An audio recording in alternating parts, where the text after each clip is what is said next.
All right, ladies and gentlemen, welcome back. I'm proud to be here with world number 17, Michelle Wie, a 5-time LPGA winner, including this year in Singapore with the putt heard around the world, the 2018 HSBC Women's World Championship, and a major winner at the 2014 U.S. Women's Open. She's competing in her 14th event of the LPGA season, has made every single cut. As I mentioned, took the victory in Singapore, tied for 10th at the U.S. Women's Open.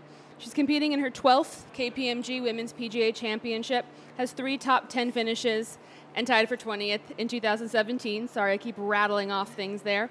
We'll start off by saying this is maybe some of the most consistent golf I think we've seen out of you maybe in your career. How do you feel out on the golf course, and is this maybe the most complete your game might be? Just having a lot of fun out there. Every week, just trying to go out there and play my hardest, and just try to enjoy the game. Mm-hmm. Michelle brought this up. I can take no credit for this. I asked if Michelle had been here before. She just finished 18 holes. Last time she was here 17 years ago, age 11, the 2001 WAPL. Has it changed since you were here 17 years ago? If I said I remember this golf course, I would be lying. But yeah, someone told that to me, and I was like, oh yeah, I remember Kemper Lakes, yeah. A lot of great memories. Don't remember the golf course. Don't know if it'll benefit me or not. But yeah, fun fact. So now that you have done 18 holes and it's jogged your memory, what are your thoughts of the golf course now that you finished up your Pro-Am? Yeah, it's great. I played the front 9 yesterday. Today was the first time playing the back 9. The finishing holes are amazing. They're going to be a great challenge coming in, and great golf course overall. And how's the wrist doing before we get into the week? Wrist doing well? Yeah. All right. We'll open it up for questions. Raise your hand. We'll start right down here with Steve. Speaking of the younger Michelle, those of us who are watching you have noticed the swing's a little bit longer. Mm-hmm. Looks a little bit closer to where you were at age 15, 16. Yeah. What are you doing? How are you working on that? And what's the result been? Yeah, I think I've touched upon this before. The reason why my swing got so short and, all the swing changes I've been through is really through my injuries. I had, back issues, hip issues, and ankle issues, which, didn't allow me to swing the way I wanted to, and I kind of had to find a swing that I could play with. And I think those being healthier now, I think just trying to get back to that swing, trying to hit it, just get back to like that old swing. I think with less restrictions on my body, it's helping for sure. Next question for Michelle, right next to you to Randall. Well, Michelle, what makes those 3 finishing holes amazing? It's a lot of water. It's tough. The greens are definitely tough. 16, it's a long hole, and you're coming in, and it's a very tricky green. 17 is a great par 3, water all along the left, and really depending on where they put the pin, it changes the hole completely. 18 speaks for itself. Water on both ends. It's just a great layout. Beth Ann? Does Singapore feel like a long time ago to you, or are you still riding that high? Feels like a long time ago.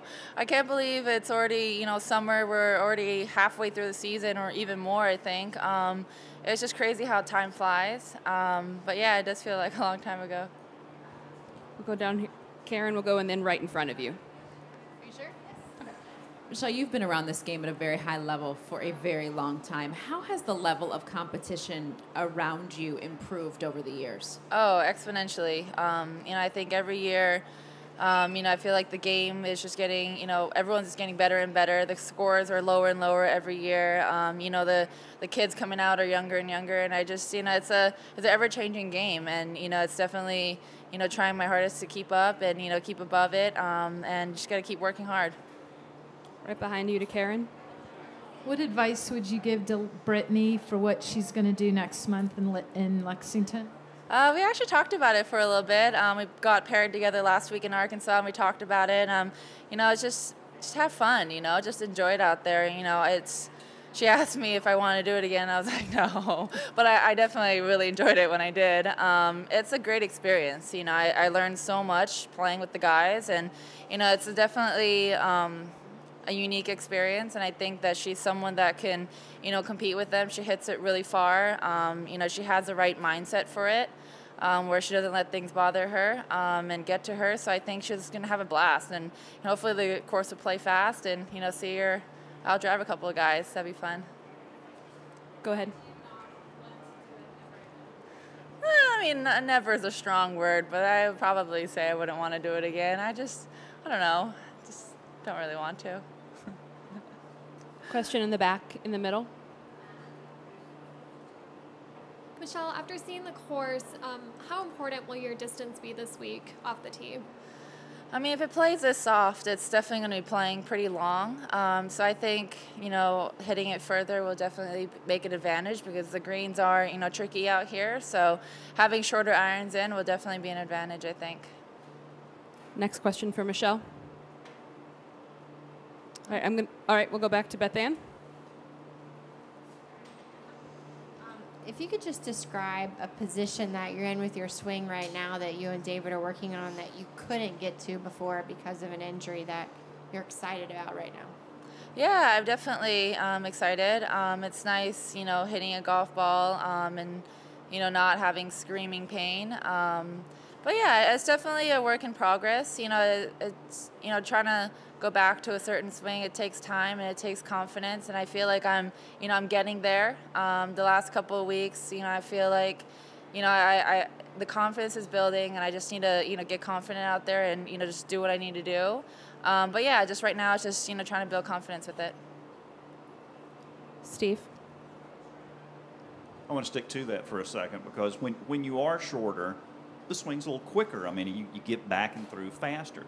And as you start getting longer, you're like, wait a minute, I should be at impact by now. So how difficult has it been to be patient enough to let that happen? Yeah, you just have to trust it. I know when I'm out there and it feels quick, and I think every golfer has felt that. I was a little quick on that. That's kind of the phrase. But yeah, I think just trying to find my own rhythm, get comfortable, and I felt like this year it's been, getting closer and closer, feeling more and more confident. So I just need to trust it out there, and you're right, I just need to trust the rhythm. Randall? Your friend Danielle King is coming in. What have you noticed different about her since she broke through to win here? I think she just feels, more confident. We talked a lot before she won, and she's been out here for a while, and just feel she just was just frustrated. Frustrated about not having a win under her belt. She knows how good she is. I know how good she is. I think a lot of people know how good she is, but she just needed that validation. And I think having that validation, it's just important. You put in all that work, and it's nice to have something in return. And it was a great moment for her. Anything else for Michelle? Well, I'll wrap up with, we'll go back to Karen. How much do you need validation like what you got in Singapore?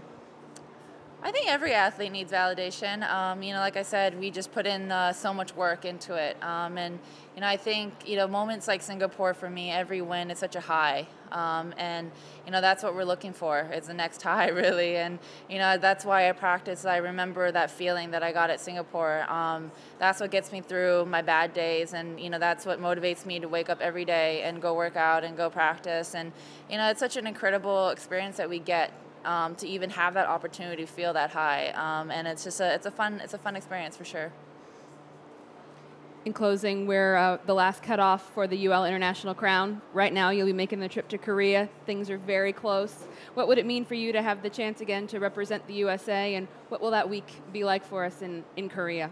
Yeah, I think especially because it's in Korea, it'd be a very special week for me. I get to see all my family, and they get to see me play in another tournament, which is very rare for them. So yeah, it would be amazing. Any opportunity that I could get to represent my country, it's an incredible experience for me. So I'll be working very hard this week to try and make that happen. All right, we'll wrap it up. Thank you so much, Michelle. Have a great week.